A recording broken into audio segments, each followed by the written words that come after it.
ஆரம்ப காலத்தில் ஒரு குரு, அப்போ ஒரு சீடன் இருந்தான். அது வேடிக்கையான குரு, வேடிக்கையான சீடன். ஒரு ஆசிரமம். ஒரு நாள் ஒருத்தன் அவசரமாக அந்த குருவை தேடி வந்திருக்கிறான். என்ன விஷயம்னு விசாரித்தார் குரு.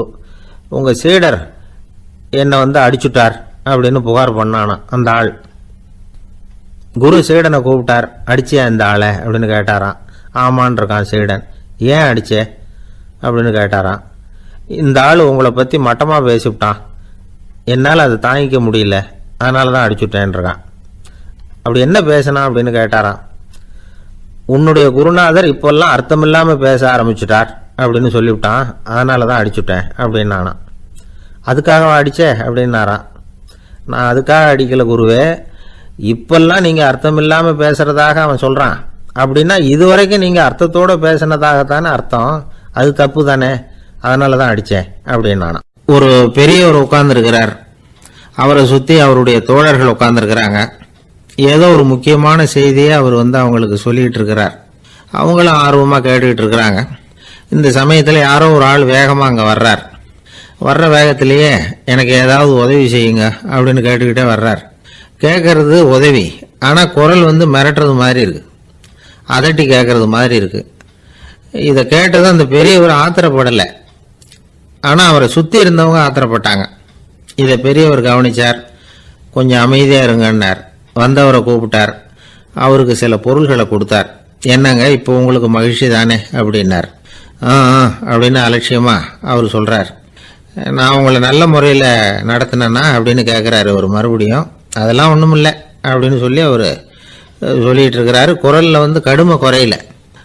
சுற்றி இருந்தவங்களால இதை பொறுத்துக்க முடியல. கோபத்தோடு அவரை நோக்கி நெருங்க ஆரம்பித்தாங்க. பெரியவர் அவங்களையெல்லாம் தடுத்து நிறுத்தினார். வந்தவரை வாங்க என்னோட அப்படின்னு சொல்லி அழைச்சிட்டு போனார். வீட்டுக்கு போனார். அங்கே போனதும் இன்னும் சில பொருள்களை எடுத்து அவர்கிட்ட கொடுத்தார். இப்போ திருப்தி தானே, நான் உங்ககிட்ட நல்ல முறையில் நடந்துக்கிட்டேனா அப்படின்னார். அவர் முகம் இப்போ தான் கொஞ்சம் மலர்ந்தது. ரொம்ப நன்றி, இறைவன் உங்கள் குடும்பத்துக்கு எல்லா நன்மைகளையும் செய்வான் அப்படின்னு சொன்னார். இதே வார்த்தைகளை என்னுடைய தோழர்கள்கிட்டே சொல்லிட்டீங்கன்னா அவங்க கோபம் தணிஞ்சிரும், வர முடியுமான்னார். கண்டிப்பாக வர்றேன் அப்படின்னாரு. மறுநாள் காலையில் அந்த இடத்துக்கு வந்தார். அதே மாதிரி சொல்லிவிட்டு அவர் போயிட்டார். தோழர்கள்லாம் ரொம்ப வியப்போடு பெரியவரை பார்த்தாங்க. அந்த பெரியவர் தான் நபிகள் நாயகம். அவர் சொன்னார், ஒருத்தன் ரொம்ப ஆசையாக ஒரு ஒட்டகத்தை வளர்த்துக்கிட்டு வந்தான். ஒரு நாள் அந்த ஒட்டகம் கயத்தை அறுத்துக்கிட்டு ஓடி போயிட்டுது. அக்கம் பக்கத்தில் இருக்கிறவங்கெல்லாம் அந்த ஒட்டகத்தை பிடிக்கிறதுக்கு முயற்சி பண்ணாங்க. அதை துரத்திக்கிட்டு ஓடினாங்க. ஒட்டகம் தாறுமாறாக ஓட ஆரம்பிச்சுது. இந்த சமயத்தில் ஒட்டகத்தை வளர்த்தவன் அங்கே ஓடி வந்தான். நீங்கள் அதை ஒன்றும் செய்ய வேணாம், விட்டுருங்க, அதோட சுபாவம் எனக்கு நல்லா தெரியும், அதை சுலபமாக என்னோட வழிக்கு கொண்டுட்டு வந்துட முடியும், நான் பார்த்துக்கிறேன், விட்டுருங்கோ அப்படின்னா. எல்லாரும் விலகி போயிட்டாங்க. இவன் என்ன செஞ்சான் தெரியுமா? கொஞ்சம் புல்லை கையில் எடுத்துக்கிட்டு அந்த ஒட்டகத்தை நெருங்கினான். அவ்வளவுதான். அது ஓடி இவன் காலடியில் உட்காந்துக்கிட்டது. செல்லமாக அதை அப்படியே தடவி கொடுத்தான். முதுகில் ஏறி உட்காந்துக்கிட்டான். அது பாட்டுக்கு சாதுவாக நடந்து போகுது. இந்த கதையை நபிகள் நாயகம் தம்முடைய தோழர்களுக்கு சொல்கிறார். ஒட்டகத்தை மட்டும் இல்லை, சில மனிதர்களையும் கூட சில விதத்தில் அணுகிதான் அவர்களை சீர்திருத்த வேண்டியிருக்குது அப்படிங்கிறத அவங்களுக்கு உணர்த்தினார். இது ஒரு அழகான உளவியல் அணுகுமுறை. சில குடும்ப தலைவர்கள் கூட இந்த ஒட்டகம் மாதிரி நடந்துக்கிறது உண்டு, அப்புறம் அடங்கி போகிறதும் உண்டு.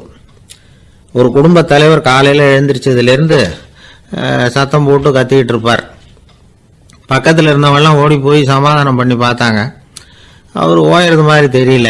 கடைசியில் அவர் மனைவி வந்தாங்க. நீங்கள் எல்லாம் விலகி போயிடுங்க, அவர் சுபாவம் எனக்கு தெரியும், நான் பார்த்துக்கிறேன் அப்படின்னாங்க. சரின்னு எல்லாரும் போயிட்டாங்க. சாயந்தரமாக பார்க்குறாங்க, அவர் சத்தம் இல்லாமல் ஒரு மூலையில் உட்காந்துருக்கிறார். ரொம்ப சாதுவா. ஆச்சரியமாக இருந்தது. என்னம்மா பண்ணீங்கன்னு கேட்டாங்க. அது ஒன்றும் இல்லைங்க, ஒரு வேளை சாப்பாட்டை நிறுத்தினேன், பட்னி போட்டேன், அவ்வளவுதான் அப்படின்னாங்க அந்த அம்மா. இன்பம் துன்பம் இது ரெண்டும் சேர்ந்தது தான் வாழ்க்கை. இது எல்லாரும் சொல்லிகிட்டு இருக்கிற ஒரு உண்மை. அது சரி, இது ரெண்டும் வர்றதுக்கு என்ன காரணம்? துறவி ஒருத்தர் யோசித்து பார்த்துருக்கார். இன்ப துன்பம் தோன்றுவதற்கு முக்கியமாக 6 காரணங்கள் உண்டு அப்படிங்கிறார் அவர். அது என்னங்கிறத நாமளும் தெரிஞ்சு வச்சுக்குவோமே. இப்போ முதல் காரணம் சுயநலம். ஒரு தாயார் தன்னுடைய சுயநலம் கருதி தன்னுடைய மகன் இன்பமாக இருக்கணும்னு ஆசைப்படுறாங்க. மகனும் அப்படியே ஆசைப்படுறான். அதனால் தாயாரின் இன்ப துன்பங்களை பார்த்துட்டு மகனும் இன்ப துன்பம் அடையிறான். அந்த அம்மாவுக்கும் அதே நிலைமை தான். ரெண்டாவது காரணம் உறவு. நான் துறவியான பிறகு கூட உறவுங்கிற காரணத்தினால தான் தாயாருடைய சுக துக்கங்களை கண்டு நானும் சுக துக்கம் அடைகிறேன். என் தாயாருடைய நிலைமையும் இதுதான் அப்படிங்கிறார் ஒரு துறவி. மூணாவது காரணம் என்னென்னா அறிமுகம். எனக்கு அறிமுகமான ஒருத்தரை ரயில் நிலையத்தில் சந்திக்கிறேன். அவர் தன்னுடைய பணப்பையை எங்கேயோ தொலைச்சி விட்டு வருத்தப்பட்டுக்கிட்டு இருக்கிறார். நானும் வருத்தப்படுறேன். அந்த சமயத்தில் யாரோ ஒருத்தர் இதுதானே அவங்க பணப்பை அப்படின்னு சொல்லி கொண்டாந்து நீட்டுறார். பணப்பையை தொலைச்சவர் சந்தோஷப்படுறார், நானும் சந்தோஷப்படுறேன். இது அந்த துறவி சொல்கிற அனுபவம். நாலாவது காரணம் என்னென்னா கருணை. எனக்கு முன்னே தெரியாத ஒருத்தனை யாரோ ஒருத்தன் அடித்து காயப்படுத்தி போடுறான். கருணை காரணமாக நான் அதுக்காக துக்கப்படுறேன். அஞ்சாவது காரணம் எதையும் நம்புறது. ஒரு பசுமாட்டை ஒரு முரணை அடிச்சுக்கிட்டு இருக்கிறான் அப்படின்னு ஒருத்தர் வந்து நம்மகிட்ட சொல்கிறாருன்னு வைங்க, உடனே நான் துக்கப்படுறேன். இன்னொருத்தர் வந்து அந்த முரணனை போலீஸ்காரங்க பிடிச்சிட்டு போயிட்டாங்கன்னு சொல்லி சொல்கிறார், நான் உடனே சந்தோஷப்படுறேன். மூணாவதாக ஒருத்தர் வந்து முதல் 2 பேரும் சொன்னது பொய்யுங்கிறார். அப்போ நான் இன்ப துன்பம் ரெண்டுமே இல்லாமல் நிம்மதியாக இருக்கிறேன். இது ஒரு விதம்.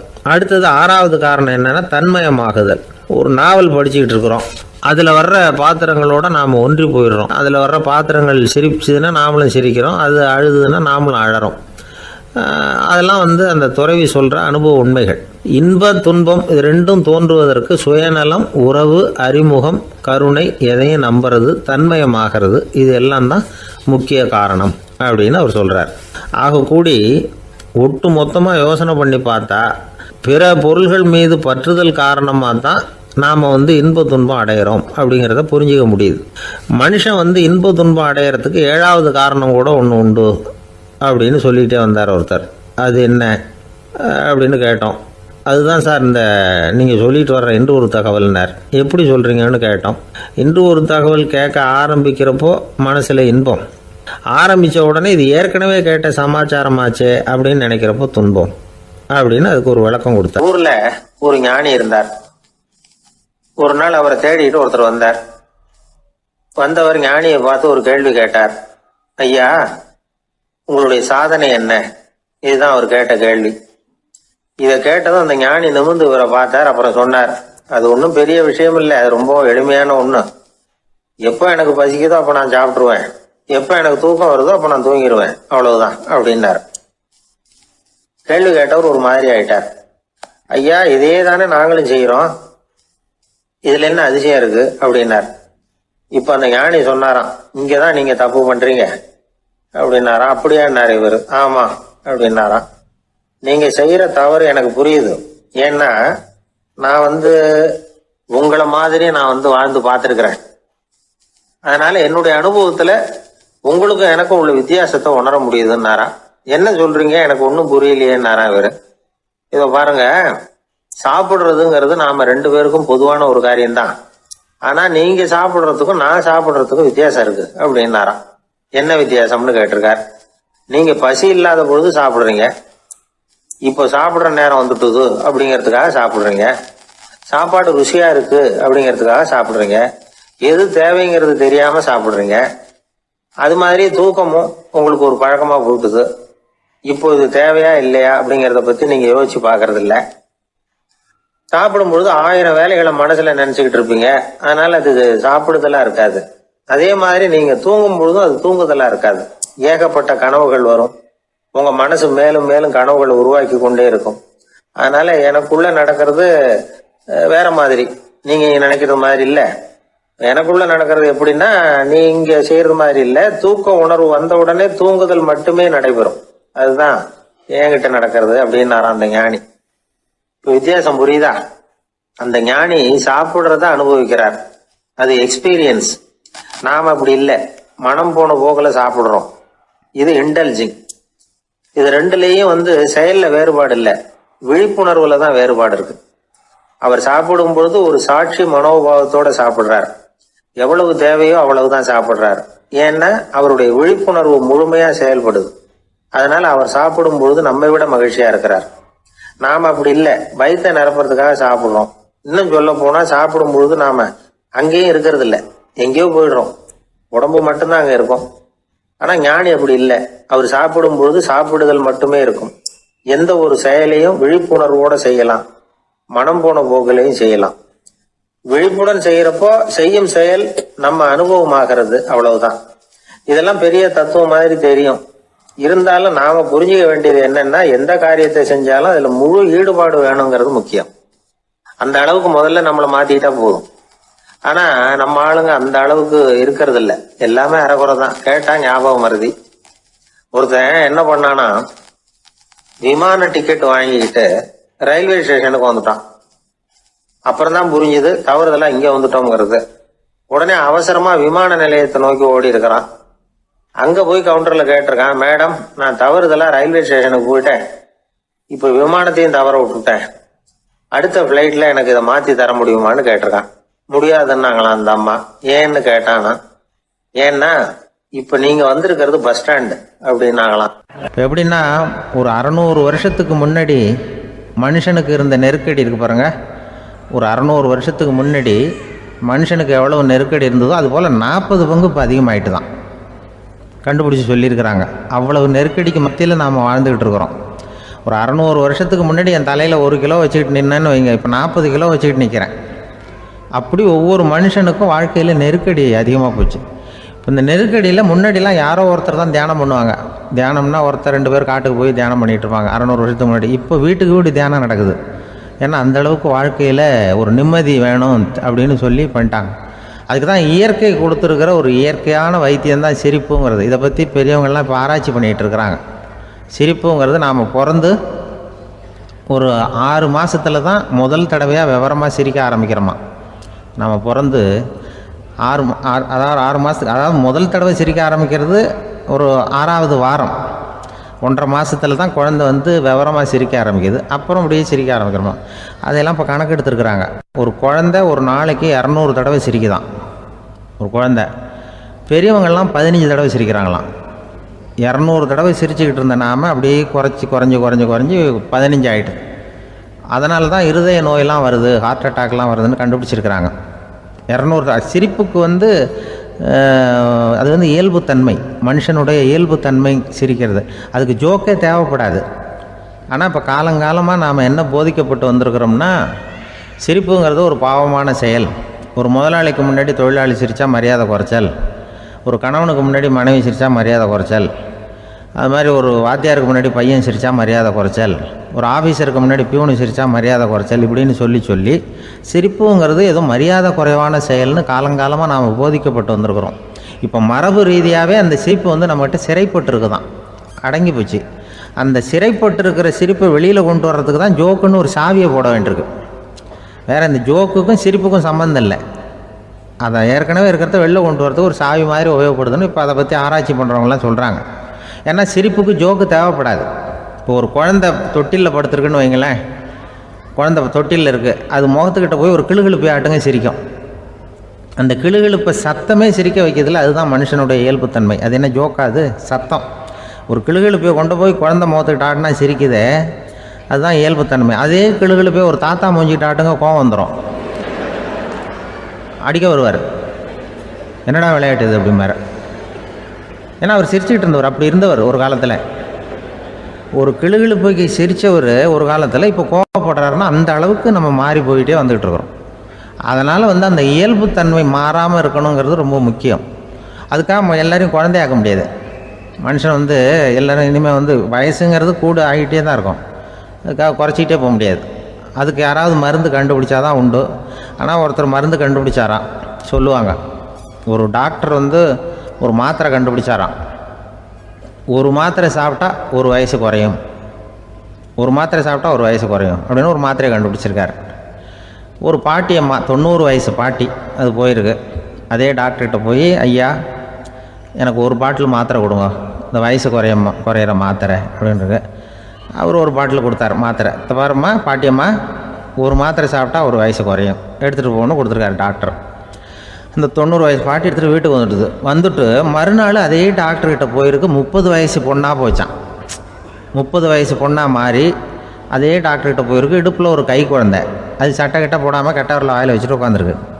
நேராக டாக்டர்கிட்ட போய், டாக்டர் நேற்று வந்தேன், ஏதோ ஒரு மாத்திரை சாப்பிட்டா ஒரு வயசு குறையினீங்க, நான் ஏதோ ஒரு ஆர்வத்தில் ஒரு 30-40 மாத்திரை சாப்பிட்டேன், இப்படி ஆகிட்டேன் அப்படின்னு.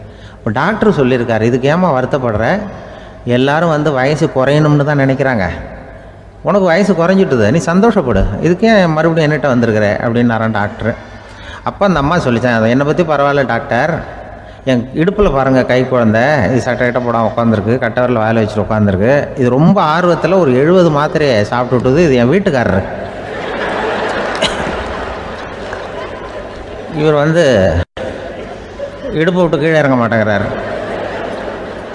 நான் எதையாவது கொடுத்து இனிமேதான் வயசை கூட்டி இறக்கி விடுவேன் டாக்டர் அப்படின்னு தான். அவர் வந்து ஏதோ நமக்கும் இதுக்கும் சம்மந்தம் இல்லைங்கிறது மாதிரி கட்டாரில் வச்சுட்டு அவர் பாட்டு உட்காந்துருக்கார். ஏதோ நமக்கு இந்த உலகமே இல்லை, நமக்கு சம்மந்தம் இல்லைங்கிற மாதிரி உட்காந்துருக்காரு. இப்படியே நான் தூக்கிட்டு எங்கே அலையிறது இதை அப்படின்னு தான். அதனால் வந்து வயசை குறைக்கிறது இயற்கைக்கு விரோதமாக நாம் பண்ண முடியாது. ஆனால் இந்த இயல்புத்தன்மை மாறாமல் வச்சுக்கலாம். குழந்தை மாதிரி மாற முடியாதே தவிர அந்த குழந்தை தன்மையோடு வாழறதுக்கு கற்றுக்கணும். அதுதான் வாழ்க்கையில் இன்பமாக வாழறதுக்கு வழி. குழந்தைத்தனமாக இருக்கக்கூடாது, குழந்தை தன்மையோடு இருக்கணும்னு சொல்லுவாங்க. குழந்தைத்தன்மைங்கிறது வேறு, குழந்தைத்தனம்ங்கிறது வேறு. அப்படி ஒரு மாத்திரை கண்டுபிடிச்சிட்டா இப்போ யாராவது ஒருத்தவங்க இடுப்பில் குழந்தைய தூக்கிட்டு போனால் போய் கேட்கணும், ஏம்மா இது ஏன் வீட்டுக்காரரா உன் குழந்தையா அப்படின்னு கேட்டு அதுக்கப்புறம் அவருக்கு வணக்கம் சொல்லணும். இப்படிலாம் ஆகிடும் நிலைமை. இயற்கையை வந்து நம்ம மாற்ற முடியாது, அதுக்கு தகுந்தாப்புல தான் நாம் வந்து பண்ணணும். குழந்தை தன்மையோடு வாழறதுக்கு குடும்பத்தில் குழந்தை தன்மைங்கிறது எப்படின்னா, இப்போ ஒரு சில பேருக்கு அந்த குழந்தைத்தன்மை உண்டு. ஒரு வீட்டில் ஒரு புள்ள படுத்துருக்கு, அம்மா வந்து எழுப்புறாங்க, காலேஜுக்கு நேரமாச்சு எழுந்திருப்பா, காலேஜுக்கு நேரமாச்சு எழுந்திருப்பா அப்படின்னு. அந்த அம்மா அந்த புள்ளை சொல்லியிருக்கு, ஐயோ எனக்கு காலேஜுக்கு போகிறதுக்கே பிடிக்கலம்மா, என்னை வந்து தொந்தரவு பண்ணாத, காலேஜுக்கு போகிறதுக்கு எனக்கு பிடிக்கல அப்படின்னு தான். அப்போ அந்த அம்மா சொல்லியிருக்கு, ஏன் உனக்கு காலேஜுக்கு போகிறதுக்கு பிடிக்கல, கல்லூரிக்கு போகிறதுக்கு, அதுக்கு 2 காரணம் சொல்லு அப்படின்னு இருக்கா. அப்போ அந்த புள்ளை சொல்லிச்சான், ஏன் பிடிக்கலன்னா, கல்லூரியில் இருக்கிற வாத்தியாருக்கும் என்னை பிடிக்க மாட்டேங்குது, ஆசிரியர்களுக்கும். 2வது காரணம், கல்லூரியில் படிக்கிற மாணவர்களுக்கும் என்ன பிடிக்கல, அதனால் நான் காலேஜுக்கு போக மாட்டேன்ற குழந்தை புள்ள சொல்லியிருக்கு. அம்மா வந்து அப்படிலாம் நீ இதுக்காக போகாமல் இருக்கக்கூடாது, நீ போய் தான் ஆகணும் அப்படின்னு பிடிவாதமாக அந்த அம்மா பிள்ளைய எழுப்புனாங்களாம். சரி நான் எதுக்கு காலேஜ் போகணும்னு சொல்கிறேன், அதுக்கு நீ 2 காரணம் சொல்லு அப்படின்னு தான் அந்த புள்ள. அப்போ அந்த அம்மா சொன்னாங்களாம், நீ ஏன் காலேஜுக்கு போகணும்னா, முதல் காரணம் உனக்கு வயசு 52, 2வது காரணம் நீ தான் பிரின்சிபால் அப்படின்னு தான். என்ன இருந்தாலும் அவங்க அம்மாவுக்கு அது புள்ள தானே. அதுதான் குழந்தைத்தன்மைங்கிறது. 52 வயசுலேயும் குழந்தைத்தன்மையோடு இருக்கார் பாருங்க, அதுதான் அந்த குழந்தைத்தன்மையோடு வாழறது தான் வெற்றிக்கு வழின்னு சொல்லுவாங்க. சீடன் வெளியூர் புறப்படுறதுக்கு தயாராக இருந்தான். ரொம்ப தூரம் போக போகிறான், திரும்பி வர நாளாகும். புறப்படுறதுக்கான ஆயத்த வேலைகளில் ஈடுபட்டிருந்தான். அந்த சமயம் பார்த்து இன்னொரு சீடன் அவங்ககிட்ட வந்தான். நம்ம குரு உன்னை அழைச்சிட்டு வர சொன்னார் வா அப்படின்னு கூப்பிட்டான். இவன் உடனே புறப்பட்டு போனான். குருநாதரை பார்த்தான், அவர் காலில் விழுந்து வணங்கினான். வணங்கிவிட்டு எழுந்திரிச்சான். அவ்வளவுதான். குரு ஏதாவது உபதேசம் பண்ணுவாருன்னு எதிர்பார்த்தான். ஆனால் நடந்தது என்ன தெரியுமா? குரு அவனுக்கு ஓங்கி ஒரு அடி கொடுத்தார். எதிர்பாராம இந்த அடியை வாங்கினதும் அந்த சீடன் அதிர்ந்து போயிட்டான். பக்கத்தில் இருந்த மற்ற சீடர்களும் திகைச்சு போய் நின்றுட்டாங்க. அடி வாங்கின சீடனுக்கு மனசுக்குள்ள குழப்பம், நாம என்ன தப்பு பண்ணணும், புறப்படுற நேரத்துல இப்படி குரு கிட்ட அடி வாங்குற மாதிரி ஆயிட்டுதே அப்படின்னு நினைச்சு மனசுக்குள்ள ரொம்ப வேதனைப்பட்டான். கொஞ்சம் துணிச்சலை வரவழைச்சுக்கிட்டு குருநாதர்கிட்டயே கேட்டுட்டான், சுவாமி நான் என்ன தப்பு பண்ணினேன், என்னை இப்படி அடிச்சுட்டீங்களே, ஒரு வார்த்தை கூட உங்களை எதிர்த்து நான் பேசினது இல்லையே, இவ்வளவு காலமா உங்க விருப்பத்துக்கு விரோதமா ஒரு காரியம் கூட நான் செஞ்சது இல்லையே, வந்ததும் வராததுமா ஒண்ணுமே சொல்லாம என்ன அடிச்சுட்டீங்களே, குருவே நான் செஞ்ச குற்றம் தான் என்ன அப்படின்னு கண்ணீரோட பரிதாபமா கேட்டானா அந்த சீடன். ஆனா அந்த குரு முகத்துல கொஞ்சம் கூட கோபம் இல்லை. அவர் சிரிச்சுக்கிட்டே நின்றுகிட்டு இருந்தாராம். அதுக்கப்புறம் சொன்னாராம், என்னுடைய அருமை சீடனே, நீ ஒரு தவறும் பண்ணல, நான் உன்னை அடிச்சது நீ ஏதோ தப்பு பண்ணிவிட்டேங்கிறதுக்காக இல்லை, நீண்ட பயணம் போக போற, ஞாபகமா ஏதாவது கொடுத்து அனுப்ப வேணாமா, நீ ஞானம் பெற்ற பிறகுதான் திரும்பி வர போறேங்கிறது எனக்கு தெரியும், அதுக்கு பிறகு உன்னை வந்து அடிக்க முடியுமா, அதனால இப்ப கிடைச்சிருக்கிற இந்த வாய்ப்பை பயன்படுத்திக்கிட்டேன், அப்போதைக்கு இப்பவே அடிச்சுட்டேன், அவ்வளவுதான், வேற ஒண்ணும் இல்லை அப்படின்னாராம். குரு சிரிச்சுக்கிட்டே இப்படி சொல்றார், இருந்தாலும் இதுவும் ஒரு உபதேசம்தான். அதிர்ச்சிகளால விழிப்படைய வைக்கிறதும் ஒரு வழிதான். இது ஜென் வழி. பெரும்பாலும் அதிர்ச்சியின் மூலமாகவே ஞான தரிசனத்தை அருள்கிறவர்கள் தான் ஜென் குருமார்கள். நம்ம தியானம் தான் ஜென். இந்தியாவிலிருந்து இது சீனாவுக்கு போய் கொஞ்சம் பேர் மாறி வளம் பெற்று ஜப்பான்ல ஜென் ஆகி வளர்ந்துருக்குது, அவ்வளவுதான். ஜென்கிறது தியானம். எதை நினைச்சும் தியானிக்கிறது இல்லை, எல்லாத்துலயும் தியானம் இருக்கிறதா சொல்லுது ஜென். பேசுறது, இருக்கிறது, நடக்கிறது, சாப்பிடுறது, சிரிக்கிறது, தூங்குறது, தொழில் செய்யறது அல்லது சும்மா இருக்கிறது எல்லாமே தியானம் தான். ஜென்கிறது ஒரு சுய தரிசனம், தன்னைத்தானே அடையாளம் கண்டுகொள்ளுகிறது தான். அது இல்லாத எதையும் தேடி கண்டுபிடிக்கிறது இல்லை. சென் மார்க்கத்தை பத்தி ஓஷோ என்ன சொல்றாரு தெரியுமா? காணாமல் போன தன்னுடைய மூக்கு கண்ணாடி தன்னுடைய மூக்கின் மேல் இருப்பதை கண்டுகொள்வது போன்றது ஜென் அப்படிங்கிறார். நம்மால் இன்னொருத்தர் முகத்தை ரொம்ப நேரமா உத்து பார்த்துக்கிட்டு இருந்தார். என்ன பாக்குறீங்கன்னாரு அவரு. நீங்க போட்டிருக்கீங்களே மூக்கு கண்ணாடி, அதை தான் பாக்குறேன்னாரு இவரு. நீங்க அப்படி பாக்குறதுக்கு விசேஷ காரணம் ஏதாவது உண்டான்னு கேட்டார் இவர். உண்டுன்னார். என்னன்னு கேட்டார். நேத்திக்கு காணாம போன என்னோட மூக்கு கண்ணாடி அது அப்படின்னாராம் இவர். ஒருத்தர் அவசரமா போய்கிட்டு இருந்தார். எங்க போய்கிட்டு இருக்கீங்க அப்படின்னு கேட்டார் ஒரு பெரியவர். கடைக்கு போறேன் சார், சாமான் வாங்கறதுக்கு அப்படின்னார். அங்க போறதுக்கு முன்னாடி தெரிஞ்சுக்க வேண்டியதெல்லாம் தெரிஞ்சுக்கிட்டீங்களா அப்படின்னு கேட்டார் பெரியவர். கடைக்கு போய் காசை கொடுத்து ஒரு பொருளை வாங்கிட்டு வரப்போறோம், இதுல தெரிஞ்சுக்க வேண்டியது என்ன இருக்குது அப்படின்னார் அலட்சியமா. இப்ப அந்த பெரியவர் பேச ஆரம்பிச்சார். இந்த உலகத்துல எந்த ஒரு செயல்ல இறங்குறப்பவும் நாம நல்லா ஆலோசனை பண்ண வேண்டிய விஷயம் 5 அப்படின்னார். உதாரணமா, ஒருத்தன் கடைக்கு போய் ஏதோ ஒரு பொருளை வாங்கிட்டு வர போறான்னு வச்சுக்கோங்களேன்.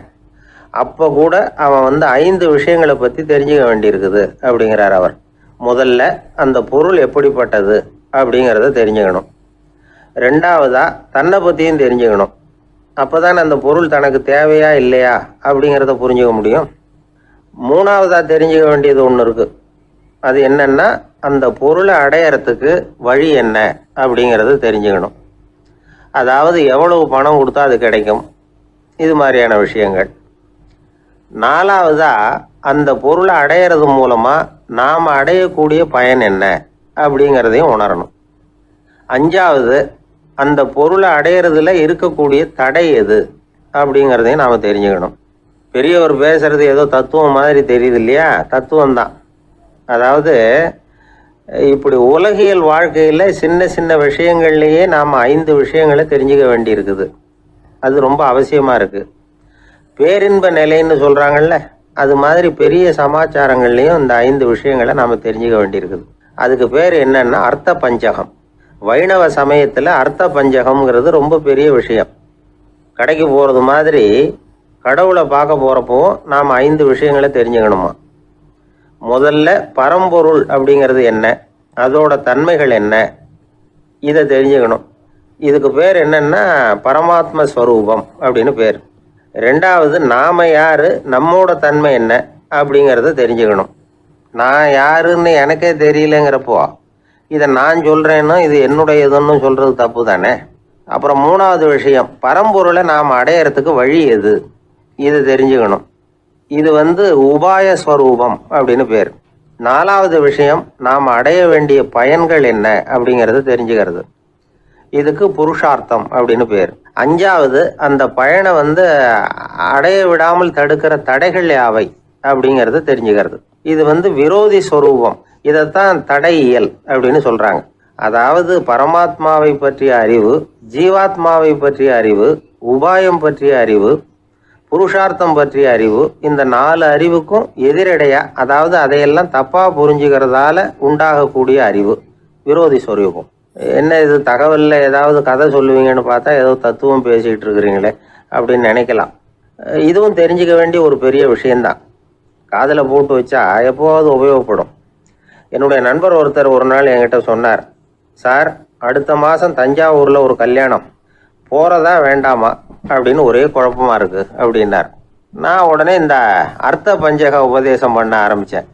அவர் எல்லாத்தையும் பொறுமையாக கேட்டுவிட்டு, சரி சார் நான் போகிறதுன்னு முடிவு பண்ணிவிட்டேன்னார். எப்படி இந்த முடிவுக்கு வந்தீங்க அப்படின்னு கேட்டேன். அவர் சொன்னார், சார் அந்த 2வது பாயிண்ட் ஒன்று சொன்னீங்களே, அதை புரிஞ்சுக்கிட்டதுக்கு அப்புறம்தான் இந்த முடிவுக்கு வந்தேன் அப்படின்னார். என்ன 2வது பாயிண்ட்டுன்னு. அதாவது தன்னை பற்றி புரிஞ்சுக்கணும் அப்படின்னு சொன்னீங்க. உடனே என்னை பற்றி புரிஞ்சுக்கிட்டேன். நான் யாருங்கிறது எனக்கு தெரிஞ்சுது. உடனே போகிறது தான் நல்லதுன்னு முடிவு பண்ணிவிட்டேன்னார். நீங்கள் யாருன்னு கேட்டேன். நான் தான் சார் அந்த கல்யாணத்தில் தாலி கட்ட வேண்டிய மாப்பிள்ளை அப்படின்னார். என்ன சார் உங்கள் பையன் என்ன செஞ்சுக்கிட்டு இருக்கிறான் இப்போ அப்படின்னு கேட்டார் ஒருத்தர். அடிக்கடி கண்ணாடி முன்னாடி நின்று அழகு பார்த்துக்கிட்டு இருக்கிறான் சார் அப்படின்னாரு அப்பா. இளம் பருவம் இப்படி தான் இருக்கும், அதையெல்லாம் சாதாரணமாக நினச்சிடாதீங்க அப்படின்னாரு அவர். என்ன சார் சொல்கிறீங்க, கண்ணாடி முன்னாடி நின்றுக்கிட்டு நேரத்தை வீணாக்கிக்கிட்டு இருக்கான், அதை ஒரு பெரிய விஷயமா நான் நினைக்கணுமா அப்படின்னாரு இவர். இளம் பருவத்தில் இளைஞர்களுக்கும் சின்ன பொண்ணுங்களுக்கும் அடிக்கடி கண்ணாடியில் பார்க்கணும்னு தோணும். அது வெறுமனே அழகு பார்க்கறது மட்டும் இல்லை, அவங்க தங்களையே தேடி கண்டுபிடிக்கிற ஒரு முயற்சி அது. இது ஒரு மனோதத்துவ விளைவு. இது வரைக்கும் சின்ன பிள்ளையா இருந்துட்டோம், இனிமேல் நாமளும் மற்றவங்க மாதிரி மனிதர்கள் தான் அப்படிங்கிற உணர்வு அவங்களுக்கு வருது. தங்களோட முகம் எப்படி இருக்குது, அழகு எப்படி இருக்குது, உடம்பு நேரம் எப்படி இருக்குது, முடி எப்படி இருக்குது அப்படிங்கிறதையெல்லாம் கண்டுபிடிக்கிறாங்க. அதுக்கப்புறம் இன்னொரு ஆணோ பொண்ணோ தன்னை கவனிக்கணும் அப்படின்னு நினைக்கிறாங்க. இதெல்லாம் மனோதத்துவ உண்மைகள், இதெல்லாம் இயற்கை. இதை பார்த்துட்டு பெற்றவங்க பிள்ளைங்க கெட்டு போட்டாங்க அப்படின்னு நினைக்கக்கூடாது, அவங்கள திட்டிகிட்டே இருக்கக்கூடாது. இன்னைக்கு பல குடும்பங்களில் இதுதான் நடந்துகிட்டு இருக்குது. மனுஷ வாழ்க்கையிலேயே இப்படியும் இல்லாத அப்படியும் இல்லாத ஒரு பருவம் இளம் பருவம்.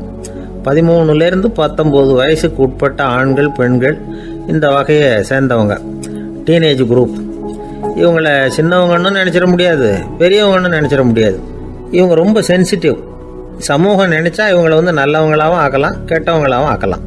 கொஞ்சம் அக்கறை எடுத்துக்கிட்டால் பெரிய பெரிய மேதைகளையும் விஞ்ஞானிகளையும் உருவாக்கலாம். ஆனால் நடக்கிறது என்ன தெரியுமா, அநேகமாக இவங்களை யாருமே சரியாக புரிஞ்சுக்கிறது இல்லை, இவங்களை சரியாக நடத்துறதும் இல்லை. இது வரைக்கும் நாம் சொல்கிறத கேட்டுக்கிட்டு இருந்தான், இப்போல்லாம் அவன் இஷ்டத்துக்கு நடக்க ஆரம்பிச்சுட்டான் அப்படின்னு வருத்தப்படுற பெற்றோர்கள் அதிகம். இது வருத்தப்படுற விஷயம் இல்லை, சந்தோஷப்பட வேண்டிய விஷயம். உங்கள் புள்ள சொந்தமாக யோசிக்க ஆரம்பிக்கிறதும் நடந்துக்க ஆரம்பிக்கிறதும் ஒரு தப்பான விஷயமா? அவன் கடைசி வரைக்கும் உங்கள் பேச்சையே கேட்டுக்கிட்டு இருக்கணுங்கிறது என்ன நியாயம்? இன்னைக்கு இளைஞர்களை பெரியவங்க தப்பாக புரிஞ்சுக்கிட்டு தவறாக நடத்துறதுனால தான் அவங்களுக்கு வெறுப்பு, எரிச்சல், மனக்கசப்பு எல்லாம் உண்டாகுது. பெற்றவங்க சரியாக மதிக்கிறது இல்லை அப்படிங்கிற ஒரே காரணத்தினாலேயே வீணாக போகிற பிள்ளைங்க இன்றைக்கி அதிகம். சரி, பெற்றவங்களுக்கு இன்றைக்கி என்ன தான் புத்தி சொல்ல வர்றீங்க அப்படின்னு கேட்குறீங்களா? நாம் எதையும் சொல்ல வரல, ஆனால் அது சம்பந்தமான சில நிபுணர்கள் சொல்லியிருக்கிறத உங்கள் காதில் போட்டு வைக்கலாம். அது என்னென்னா, பிள்ளைங்க கிட்ட அன்பு செலுத்துங்க. குழந்தையா இருந்தப்போ எவ்வளவு பாசமாக இருந்தீங்க, வளர வளர அதை ஏன் குறைச்சிக்கிறீங்க? பெற்றவங்களின் அன்பான வார்த்தைகளுக்கு ஏங்குறவங்க தான் இன்றைய இளைஞர்கள். அவங்க எதை சொன்னாலும் அதை அக்கறையாக காது கொடுத்து கேளுங்க, அலட்சியப்படுத்தாதீங்க. அவங்க விரும்புறது உங்ககிட்ட இருந்து ஒரு மதிப்பு, மரியாதை, அங்கீகாரம், இவ்வளவுதான். அவங்க அவங்களாவே முடிவுகள் எடுக்கட்டும், அதுக்கு நீங்கள் உதவியாக இருங்க, அது போதும். மற்றவங்க முன்னாடி, முக்கியமாக அவங்க நண்பர்கள் முன்னாடி அவங்கள பற்றி மட்டமாக பேசாதீங்க. அவங்கக்கிட்ட பொய் சொல்லக்கூடாது. நீங்கள் சொன்னது பொய்ன்னு தெரிஞ்சு போச்சுன்னா உங்கள் பேரில் அவங்களுக்கு இருக்கிற மதிப்பு போயிடும், நம்பிக்கை போயிடும். அவங்களுக்கு முன்னாடி நீங்கள் சண்டை போடக்கூடாது. உங்கள் பிள்ளைய எப்பவும் இன்னொரு பிள்ளையோட ஒப்பிட்டு பேசுகிற வேலையே வேணாம். கூட பிறந்த மற்றவங்களோட கூட ஒப்பிடக்கூடாது. இப்படி செஞ்சால் அவன் உங்ககிட்டையும் பிரியமாக இருக்க மாட்டான், அவங்ககிட்டையும் பிரியமாக இருக்க மாட்டான். புள்ள எங்கே போகிறான், என்ன பண்ணுறான் அப்படின்னுலாம் துப்பறிஞ்சிக்கிட்டு இருக்கக்கூடாது. இளைஞர்கள் தனிமையை விரும்புகிறவங்க. அவங்கள பெட்டியில் வச்சு மூடி பாதுகாக்கணும்னு நினைக்கக்கூடாது. அவங்கள எப்படி பாதுகாக்கிறது அப்படிங்கிறது அவங்களுக்கே தெரியும். உங்கள் புள்ள எப்படி நடந்துக்கணும்னு நீங்கள் எதிர்பார்க்குறீங்களோ அது மாதிரி நீங்கள் நடந்து காட்டுங்க, அது போதும். ஒரு வீட்டில் அப்பாவும் அம்மாவும் பேசிக்கிட்டு இருக்கிறாங்க. என்னங்க, நம்ம பொண்ணு பெரியவளாயிட்டா, அடிக்கடி கண்ணாடி முன்னாடி போய் நின்றுக்கிட்டு இருக்கிறா, சீக்கிரமாக ஒரு பையனை பார்த்து கல்யாணத்தை முடிக்காமல் இப்படி மசன்னு கல் மாதிரி உட்காந்துருக்குறீங்களே அப்படின்னு சத்தம் போட்டாங்க அந்த அம்மா. அவசரப்படாத, பார்க்கறதுக்கு கண்ணுக்கு அழகா லட்சணமா புத்திசாலியாக ஒரு பையன் கிடைக்க வேணாமா, அதுதான் பார்த்துக்கிட்டு இருக்கிறேன் அப்படின்னார் அப்பா. இதுக்கு அந்த அம்மா சொல்கிறாங்க, எங்கள் அப்பா இப்படியெல்லாம் நினச்சிக்கிட்டு இருந்திருந்தா எனக்கு கல்யாணமே ஆயிருக்காது தெரியுமா அப்படின்னாங்களாம். ஒரு தடவை கலைவாணர் NS கிருஷ்ணன் பேராசிரியர் கல்கியை சந்தித்து பேசிக்கிட்டு இருந்தாராம். கலைவாணர் கல்கியை பார்த்து, எனக்கு கதை எழுத ஆசையாக இருக்குது, எப்படி எழுதுறதுன்னு கேட்டாராம். கதை எழுதுறதுக்கு 4 மை வேணும்னாராம் கல்கி. அப்படியா, அப்படின்னா என்னென்ன கலர் மை அப்படின்னு கேட்டிருக்காரு கலைவாணர் சிரிச்சுக்கிட்டே. நான் சொன்னது கலர் மை இல்லை, அது வேற மை. அதாவது கதை எழுதுறதுக்கு தேவைப்படுகிற 4 மை எதுன்னா, 1 திறமை, 2 பேணாமை, 3வது தனிமை. 4வது பொறுமை அப்படின்னாராம். உடனே கலைவாணர் உங்க யோசனை அருமை அப்படின்னாராம். அதுதான் கலைவாணர். பொதுவா எழுத்தாளர்கள் எழுதுற மாதிரி நடந்துக்கிறது இல்லை. ஆனா கலைவாணர் என்ன சொல்லுவாரோ அதே மாதிரி நடந்துக்குவார். எல்லாருக்கும் எல்லாம் கிடைக்கணுங்கிற கருத்தை சினிமா படங்கள்ல வலியுறுத்துவார். அதே மாதிரி நடைமுறை வாழ்க்கையிலேயும் எல்லாருக்கும் எல்லாமும் கொடுப்பார். பணம், பதவி, புகழ் இப்படி எதுவுமே இல்லாத ஒரு சாதாரண மனுஷனா இருந்தா கூட இவர் மனுஷனுக்கு கொடுக்குற மரியாதையில கொஞ்சமும் குறைச்சல் இருக்காது. இந்த குணம் சாதாரணமா எல்லாருக்கும் இருக்கிறது இல்லை. அவரு சினிமா தியேட்டருக்கு போய் சினிமா பார்க்கறது வழக்கம். அவர் வந்திருக்கிறாருங்கிறது தெரிஞ்சா போதும், வெளியில பிச்சைக்காரங்க வந்து கூடிடுவாங்க. இது அவருக்கு தெரியும். வெளியில நம்மளை நம்பி ஒரு கூட்டம் காத்துக்கிட்டு இருக்குமேன்னு நினைப்பார். உடனே ஒரு 100 ரூபா நோட்டை கொடுத்து சில்லறையா மாத்திட்டு வர சொல்லுவார். படம் முடிஞ்சு வெளியில வர்றப்போ சில்லறையோட வருவார். எல்லாருக்கிட்டையும் கொடுத்துருவார். ஏன்னா எல்லாரும் தேடிட்டு வருவாங்க அவரை. என்ன எல்லாரும் சௌக்கியமா இருக்கிறீங்களா அப்படின்னு பிரியமா விசாரிப்பார். ஏதோ ரொம்ப நெருங்கின சொந்தக்காரங்களை விசாரிக்கிறது மாதிரி விசாரிப்பாரு. தன்கிட்ட இருக்கிற சில்லறையை எல்லாருக்கும் சமமா பிரிச்சு கொடுத்துட்டு தான் அங்கிருந்து புறப்படுவார். ஒரு நாள் அது மாதிரி புறப்படுற சமயத்துல ஒரு சின்ன பையனுக்கு சில்லறை எதுவும் கிடைக்கல கொடுக்கறதுக்கு. இது கலைவாணருக்கு தெரியாது. கார்ல ஏறி புறப்பட்டு போயிட்டார். அந்த பையன் காரை பிடிச்சிக்கிட்டு பின்னாடியே ஓடியாந்துருக்கிறான். ஐயா, நீங்களே இல்லைன்னு சொன்னா நான் என்ன பண்றது? இன்னைக்கு பட்னி தான், அம்மாவுக்கு வேற உடம்பு சரியில்லை அப்படின்னு கத்திக்கிட்டே ஓடியாந்தானா. கலைவாணர் கவனிச்சுட்டார். உடனே காரை நிறுத்த சொன்னார். இறங்கினார். அந்த சின்ன பையனை கட்டி பிடிச்சிக்கிட்டு என்னை மன்னிச்சுக்கப்பா, நான் கவனிக்காம வந்துட்டேன் அப்படின்னு சொல்லி அழ ஆரம்பிச்சுட்டாராம். இன்னொரு தடவை இதே மாதிரி ஒரு தியேட்டர்ல இருந்து வெளியில வந்திருக்கிறார். ஒரு ஆள் அவர்கிட்ட வந்து நின்றுருக்கார். அவர் கொடுக்கறதுக்கு இவர்கிட்ட பணம் இல்லை. பணம் இல்லையாப்பா அப்படின்னாராம். உங்ககிட்டயே இல்லையா அப்படின்னாராம் அவரு. கலைவாணருக்கு மனசு ரொம்ப சங்கடமா போச்சு. உடனே புறப்பட்டு வீட்டுக்கு போனார். அங்க இங்க தேடி பார்த்து அங்கிருந்த கொஞ்சம் நெஞ்ச சில்லறை எடுத்தார். காரு டிரைவரை கூப்பிட்டார். தியேட்டர் வாசல்ல நின்றுகிட்டு இருந்த ஆசாமியோட அங்க அடையாளங்களை சொன்னார். காரை எடுத்துட்டு போய் அந்த ஆளை கண்டுபிடிச்சி இந்த காசை கொடுத்துட்டு வா அப்படின்னு அனுப்பி வச்சாராம். பிச்சை போடுறதுக்காக காரை அனுப்புனதாக வேற யாரை பத்தியாவது நீங்க கேள்விப்பட்டிருக்கிறீங்களா? அவர் ஒரு வித்தியாசமான மனிதர், வித்தியாசமான கலைஞர். கலைவாணரோட சகோதரர் கல்யாணம் நடந்தது. அதுல தியாகராஜ பாகவதர் கச்சேரி முடிஞ்ச உடனே அதுல சம்பந்தப்பட்ட கலைஞர்களுக்கெல்லாம் கலைவாணர் பரிசுகள் கொடுக்குறார். அந்த கச்சேரியில கடம் வாசிச்சவருக்கு மட்டும் மற்ற எல்லாருக்கும் கொடுத்ததை விட பெருசா ஒரு வெள்ளி கோப்பையை பரிசா கொடுத்தாராம். மற்றவங்களுக்கெல்லாம் சின்னதா கொடுத்துட்டு கட வித்துவானுக்கு மட்டும் பெருசா பரிசு கொடுக்குறீங்களே ஏன்னு கேட்டிருக்கிறாங்க. அதுக்கு கலைவாணர் விளக்கம் கொடுத்தாராம். இப்பெல்லாம் ரயில்ல கூட்டம் அதிகங்கிறது உங்களுக்கு எல்லாருக்கும் தெரியும். இந்த வித்துவான் இவ்வளவு பெரிய மண்பானைய ரயில்ல ரொம்ப பத்திரமா உடையாம ரொம்ப தூரத்துல இருந்து கொண்டு வந்திருக்கிறாரே, அது என்ன சாமான்யமான காரியமா? அவரோட